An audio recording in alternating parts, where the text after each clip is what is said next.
Хоёулаа ч анх одоо CV-н дээрээс эхлээл ер нь ажилласан. Тэгэхээр CV одоо хоёулаа ингээд ажиллаж эхлэхээс өмнөхтэй дараах одоо яг энэ хугацаанд юу гэдгийг хоёулаа одоо чи яг ингээд ажил хайж эхлэхээс өмнөхтэй тэгээ яг ингээд одоо ингээд харьцуулахаар ер нь ямар зүйлийг бас яг ажил хайж байгаа хүмүүстэй ер нь хэлье гэж бодогдож байна те тэндээс сурж ойлгож авсан зүйл юу байв? За анх бол би яг ингээд өөрөө бол айгүй сайн CV-тэй гэж бодоод тэгээ Жанагч руу яриад 5 хуудас CV явуулж байгаа байхгүй юу. Тэгэхээр Жанагч болохоор за энэ 5 хуудас CV-г чинь бол хүн харахгүй. Тэгээд одоо ажил олгогч бол дунджаар чиний CV-н дээр одоо нэг 2 минут гарна л зарцуулдаг. Тэгэхээр энэ CV бол маш сайн ажлынхаа нөгөө одоо чиний яг хайж байгаа ажил одоо тэр зартай бол маш сайн Taylor хийсэн байх хэвээр. Яг тэрэнд зориулж чи яг цаг гаргаж CV бэлдэх хэвээр гэдэг.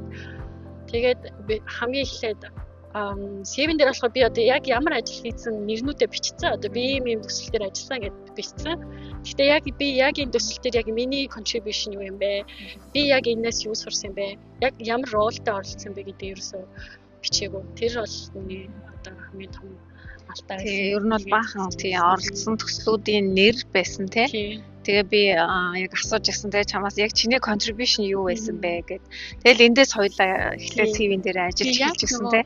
Coaching гэж хүний одоо яг хамгийн том contribution болохоор яг миний надаас өөрөө асуулт асуугаад надаар өөрөө тэрийг олуулсан хамгийн үр дүнтэй байсан. Тэгээд тийм тий.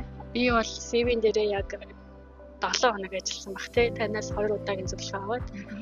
Тэгэхэд бол яг ингээл хүн яг би нэр яг ийм юм сурсан шүү гэдэг яг өөрөө одоо тэрийг авалж хардсан юм бэл. Тэгээ яг одоо CV-гээ ингээд өмнөх дараахыг харьцуулахад ер нь юу бодогдчихэ? Одоо бол миний CV 200% сайн болсон гэж бодож байна. Хоёлаа тэгээд яг EY-ийн одоо ажлын зарыг харж агаад те яг л одоо чиний тэр нөгөө нэг чаддаг те өмнө ажиллаж исэн тэр нөгөө санхүүгийн моделинг байна гэдэг. Яг тэрэндээ зориулж CV-нийхээ одоо Taylor-ыг хийж исэн те. Тэгээд ажлын ярилцлаганд дуудагдаад ярилцлаганд орсон. За хэн маань болохоор Зулаан маань болохоор ер нь анхныхаа ярилцлагаар энэ шууд орчихсон байгаа те. Яг миний яг Австралийн яг дадлага тооцохгүй гэдэг яг ажил гэх юм бол тэнтэй анхныхаараа. Тэгэхээр ер нь яаж анхныхаараа тэнцэх вэ?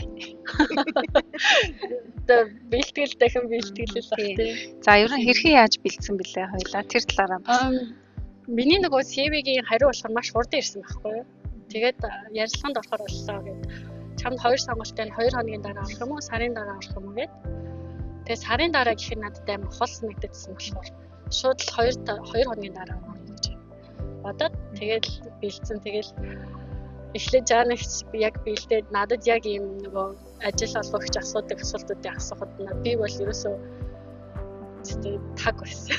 Ойлаа mock interview хийсэн шүү дээ тий. Тэгээд тэр чинь яг ярилцлагын урд өдөр байлаа. Урд өдөр тий. За тэгээд тэрнээс хойш хэрхэн яаж бэлдэв? Би одоо чамд бол за ер нь энэ дээр анхаараарай ингээрээ body language-а ингээрээ те иймэрхүү асуултуудад чи бол яг ингэж хариулвал чиний энэ өмнөх туршлагатай чинь уялдаж байна илүү их contribution харагдаж байна гэдэг ингээд зөвлөд явсан. Тэгээд одоо яг ер нь бол хугацаа маш богинохон байсан. Тий. Тэгэхээр ер нь яаж 1 хоногийн хугацаанд тэгээд би болохоор яг нөгөө яг ямар хүмүүстэй ярилцах вэ гэдгийг асуусан байхгүй юу. Тэгсэн чи яг ийм одоо тэр загварыг хийдэг хүнийхэн захирал нь байна гэж бодонгот би яг нөгөө CV-тэйг ажиллаж ирсэн. Би одоо надаас ямар ч байсан хийсэн ажлыг асуух юм байна гэж бодоод CV-тэйг ажиллаад тэгээ хоёрдугаар болохоор таны нөгөө надад яг хийсэн зөвлөгөөнүүд яасан бэхээр асуултанд хариулахдаа ямар бүтцээр хэлэх вэ? Хаанаас эхлээд чи яаж энийг одоо дараалтаа ярих уу гэсний зааж өгсөн. Тэгээ яг тэр дараалалаараа бэлдсэн.